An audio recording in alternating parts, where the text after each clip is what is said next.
এবারে আমরা ষষ্ঠ পরিচ্ছেদ পড়ছি। সেখানে কীর্তনানন্দে ও সমাধি মন্দিরে মাস্টারমশাই খুব সুন্দর সুন্দর কতগুলো শব্দ ব্যবহার করেছেন।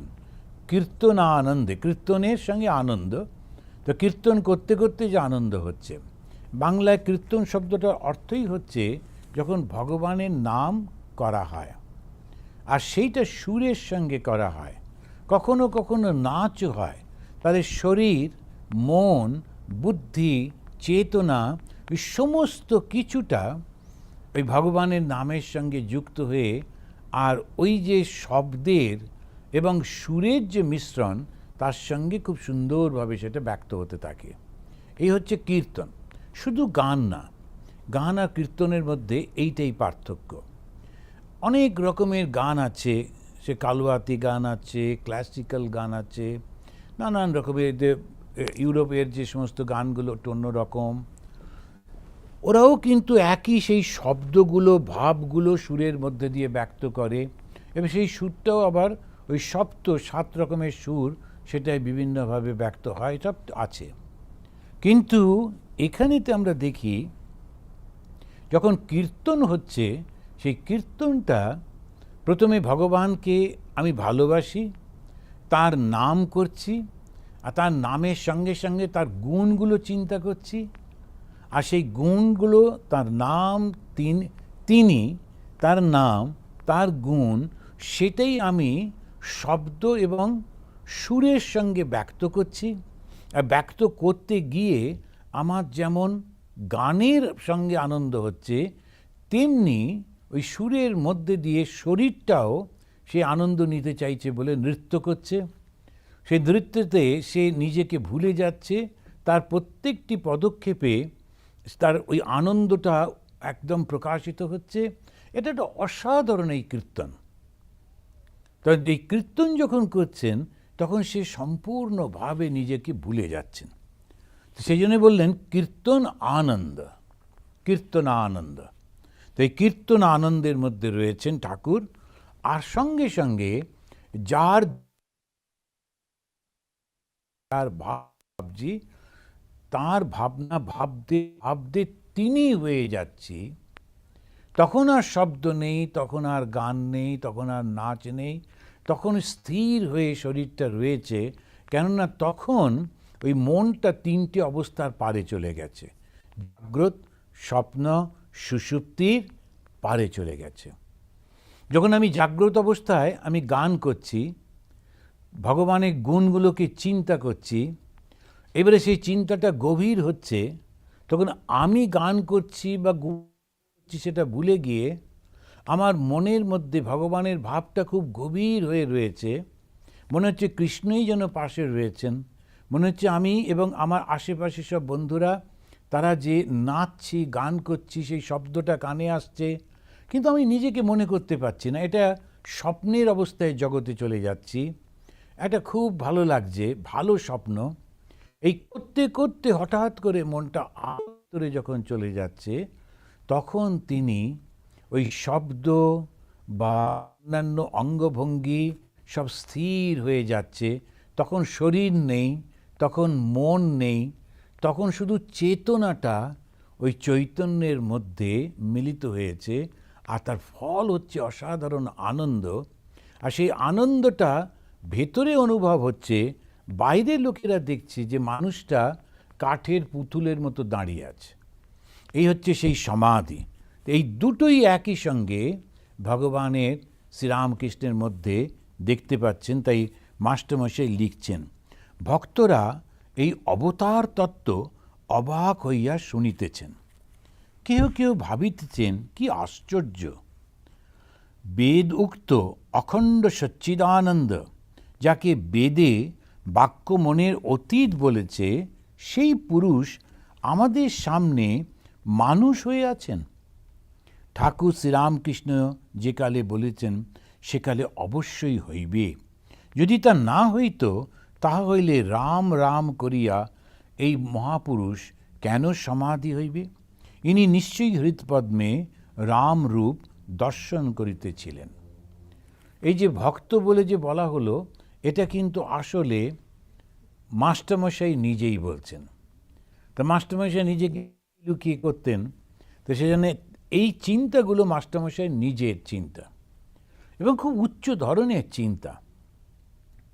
যখন আমরা ওই সামনে গিয়ে রয়েছি, যখন আমরা দেখছি যে এই ঘটনাটা ঘটছে, তখন কীরকম একটা আনন্দ।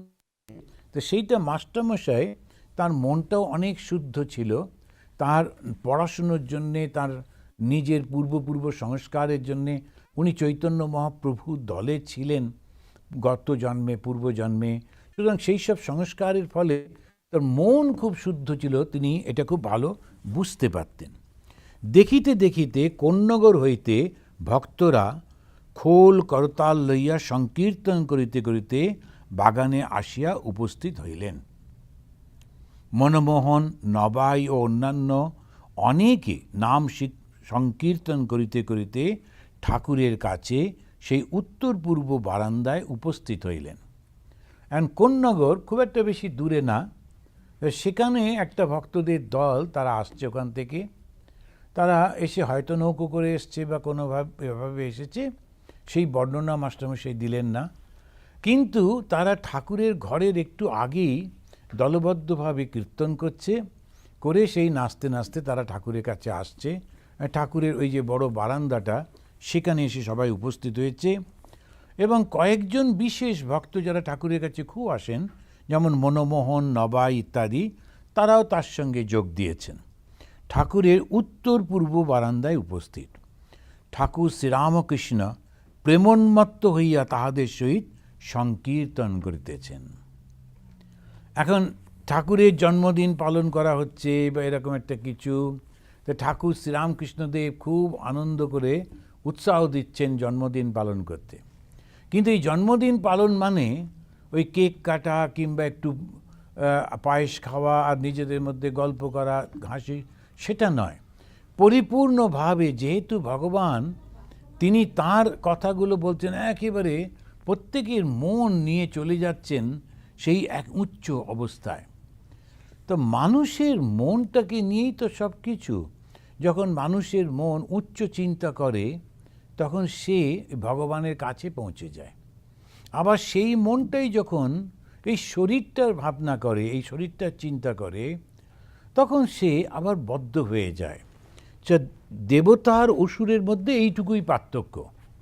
আসলে তো ওরা দুই ভাই ছিল, একই সন্তান, পিতার সন্তান, কিন্তু ওই একজনের শরীরের দিকে মন, আর একজনের শরীর ছাড়া এই আরও উচ্চ অবস্থার মধ্যে মন। এই মনটার জন্যেই একজন হয়ে গেল দেবতা, একজন হলো দানব।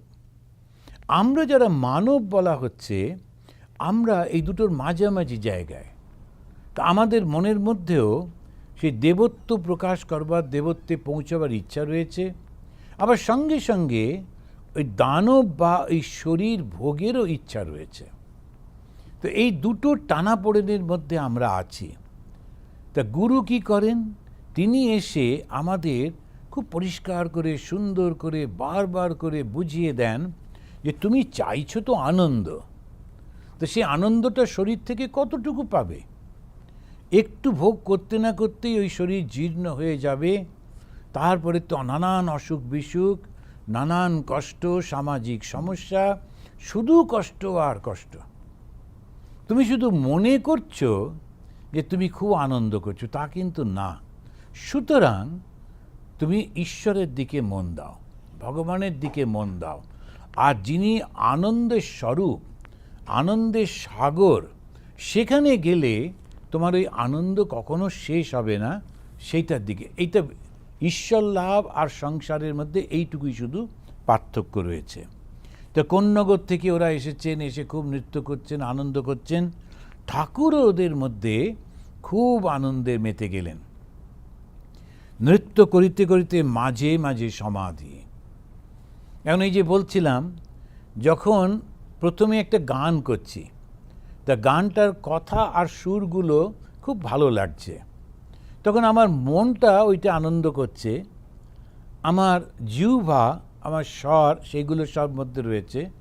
এবার এই আনন্দটা আরও ব্যাপ্ত হয়ে আমার শরীরের মধ্যে যখন আসছে, তখন আমি নাচতে শুরু করছি। তখন শরীর এবং মন দুজনে মিলে ওইটা প্রকাশ করছে, ওই ভাবনাটা, আনন্দ হচ্ছে। এটা দুঃখ না, আনন্দের সঙ্গে।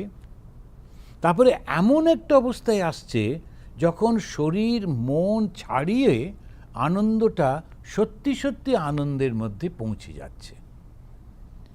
যেই ওই অবস্থায় পৌঁছে গেলাম, তখন আর শরীরের প্রয়োজন নেই, মনেরও প্রয়োজন নেই, বুদ্ধির প্রয়োজন নেই, শুধু আনন্দ আনন্দের মধ্যেই থাকছে। ওটা হচ্ছে সমাধি। আনন্দের মধ্যে মিলীন হয়ে যাচ্ছে। ওই যে লোকটি চুপ করে দাঁড়িয়ে আছে পুতুলের মতো, বাইরে থেকে দেখে কিছু বোঝা যাচ্ছে না, ভেতরে কিন্তু আনন্দের একেবারে ঢেউ উঠছে। তা না হলেও ওরকমভাবে থাকতে পারবে না। এই হচ্ছে সমাধি। তো এই আনন্দকে সত্যি সত্যিভাবে যখন আমি উপলব্ধি করতে পারছি, তখন সেটাই হচ্ছে সমাধি। তখন আবার সংকীর্তনের মধ্যে চিত্রার্পিতের ন্যায় দাঁড়াইয়া আছেন, চিত্রে অর্পিত মানে আঁকা ছবির মতো। সেই অবস্থায় ভক্তরা তাকে পুষ্পমালা দিয়ে সাজাইলেন, বড় বড় গোড়ের মালা। ভক্তরা দেখিতেছেন যেন শ্রী গৌরাঙ্গ সম্মুখে দাঁড়াইয়া। এই কথাগুলো সবই মাস্টারমশাই নিজের কথা। এই ভক্তরা দেখিতেছেন তো ওনার নিজের সেই ভাবটা, গভীর ভাব সমাধিমগ্ন প্রভুর তখন অন্তর্দশা। এই তিনটে দশার কথা বলা হচ্ছে, তিনটে অবস্থার কথা বলা হচ্ছে। বেদান্তে যে তিনটে অবস্থার কথা বলে, জাগ্রত, স্বপ্ন, সুষুপ্তি, এই তিনটে স্টেপের মধ্যে দিয়ে গিয়ে আমরা সত্যি সত্যি ওই আনন্দটাকে উপলব্ধি করি।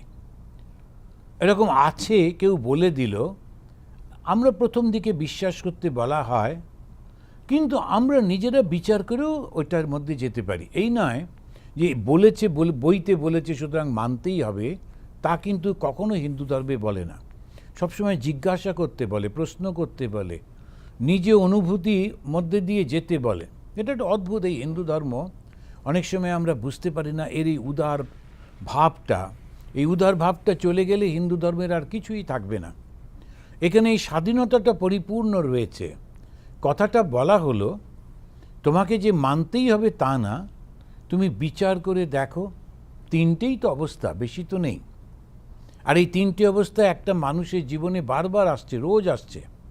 একটা হচ্ছে জাগ্রত অবস্থা, যখন আমার শরীর, মন এবং চেতনা একসঙ্গে রয়েছে। দ্বিতীয় হচ্ছে স্বপ্ন অবস্থা, যেখানে আমার শরীরটা ঘুমিয়ে পড়েছে, বিছানায় পড়ে আছে, শরীরের সঙ্গে সম্পর্ক নেই, কিন্তু মন একটা জগৎ সৃষ্টি করছে। সেখানে আমি স্বপ্ন দেখছি, শরীরের প্রয়োজনও হচ্ছে না। সেখানে আর এক রকমের শরীর নিয়ে, আমি কল্পনার শরীর নিয়ে ওই স্বপ্নের জগতের মধ্যে ঘুরছি। তারপরে আবার যখন স্বপ্নটাও চলে গেল, আমি গভীর ঘুমে আচ্ছন্ন হলাম, যেটা ড্রিমলেস স্লিপ কন্ডিশন। সেখানে আমি আনন্দের মধ্যে থাকি। দুঃখে থাকলে ঘুমটা ভেঙে যেত। আনন্দে ছিলাম বলেই খুব ভালো ঘুম হয়। তারপরে যখন ফিরে আসি, আমি অনুভব করতে পারি। তা ফিরে যখন আসছি মানেই অজ্ঞান রয়েছে। ফিরে এসে আর আমি সেই আনন্দটাকে সেইভাবে ব্যক্ত করতে পারছি না, অনুভবও করতে পারছি না। কিন্তু যদি আমি চেতনার মধ্যে দিয়ে যাই, জেনে শুনে যাই, তাহলে দুরকমভাবে যাওয়া যায়। একটা হচ্ছে যোগীরা, তারা যখন যোগে বসেন, ধ্যানে বসেন, ধ্যানে বসার পর তারা শরীরটাকে প্রথমে শুদ্ধ করেন।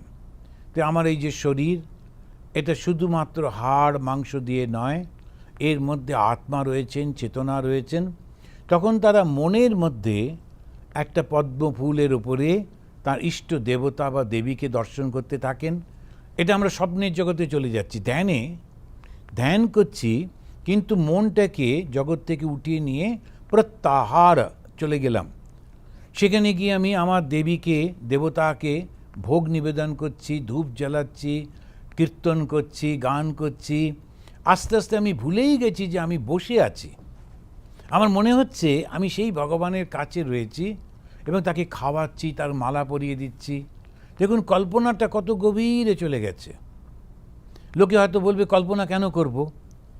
তখন একজন খুব সুন্দর, তিনি ভগবান শ্রীরামকৃষ্ণদেবের আর এক শিষ্য, বিখ্যাত শিষ্য, স্বামী তুরীয়ানন্দজি, তিনি বলছেন টুডেজ ইম্যাজিনেশন টুমরোজ রিয়ালাইজেশন। এই যে ইম্যাজিন করছি, এই যে ধারণাটা করছি, এই যে ধ্যান এবং ধারণা, এই ধারণা করছি, মনটাকে ওই অবস্থায় রাখছি, করতে করতে এই যে আনন্দ, তার মধ্যে ঢুকে গেলাম। তখন আমি আর সেই ভগবানকে দেখতে পাচ্ছি না, নিজেকে দেখতে পাচ্ছি না, তখন শুধু ওই আনন্দের লহরী। অনেক সময় খুব একটা ঢেউয়ের মতো থাকে, যেটা হচ্ছে আলোর সমুদ্র, কিন্তু সেই আলোটা এত সুন্দর যে চোখ ধাঁধিয়ে দেয় না, খুব একদম সুন্দর আলোর মধ্যে অনেকক্ষণ থাকে। তা এই অবস্থায় চলে গেলে এই জগৎটা শুধু আনন্দ এবং এক, সেখানে দুই নেই। এটাকেই ঠাকুর বলছেন নিত্য, কন্টিনিউয়াস, সেটার জন্যে নিত্য। এটাকেই বলছেন সমাধি। আর এর থেকে আবার তিনি ধীরে ধীরে নেমে আসছেন, কেন না ভক্তদের সঙ্গে গান করব বলে। তা এখানে বলা হলো অন্তর্দশা। চৈতন্য মহাপ্রভুকে ব্যক্ত করতে গিয়ে বৈষ্ণব যে শাস্ত্রকার যারা আছেন, বৈষ্ণব পণ্ডিত যারা আছেন, তারা বলছেন অন্তর্দশা, তিনটে অবস্থা, তার মধ্যে একেবারে গভীরে সেটা হচ্ছে অন্তর্দশা।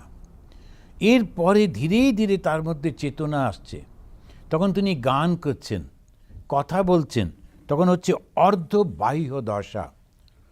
তখনও পরিপূর্ণভাবে তিনি শরীরের মধ্যে তার মনটা আসেনি, শরীর বোধটা আসেনি, কিন্তু তিনি কীর্তন করছেন, তিনি কথা বলছেন, তিনি হাসছেন, সে অর্ধবাহ্য দশায় চৈতন্য মহাপ্রভুর খুব হতো। তারপরে হচ্ছে বাহ্য দশা। এই বাহ্য দশা যখন আসছে, বাইরের যে ভাবটা আসছে, তখন তিনি ভক্তদের সঙ্গে আবার নৃত্য করতেন, গান করতেন, আনন্দ করতেন। তো একটা হচ্ছে বাইরের, যার সঙ্গে শরীরটা যুক্ত রয়েছে, আর একটা হচ্ছে অর্ধবাহ্য, শুধু মনটা রয়েছে, শরীরটা তখনও যুক্ত হয়নি। আর একটা হচ্ছে অন্তর্দশা, যেখানে শরীরও নেই, মনও নেই, শুধু চেতনা রয়েছে। দেখুন, আমরা যেমন বেদান্তের মধ্যে দিয়ে যাচ্ছি, জাগ্রত, স্বপ্ন, সুষুপ্তি, ভক্তিরও কিন্তু তিনটে স্টেজ রয়েছে, বাহ্য দশা, অর্ধবাহ্য এবং অন্তর্দশা। ঠাকুর সমাধিস্থ, তিনি দাঁড়াইয়া আছেন।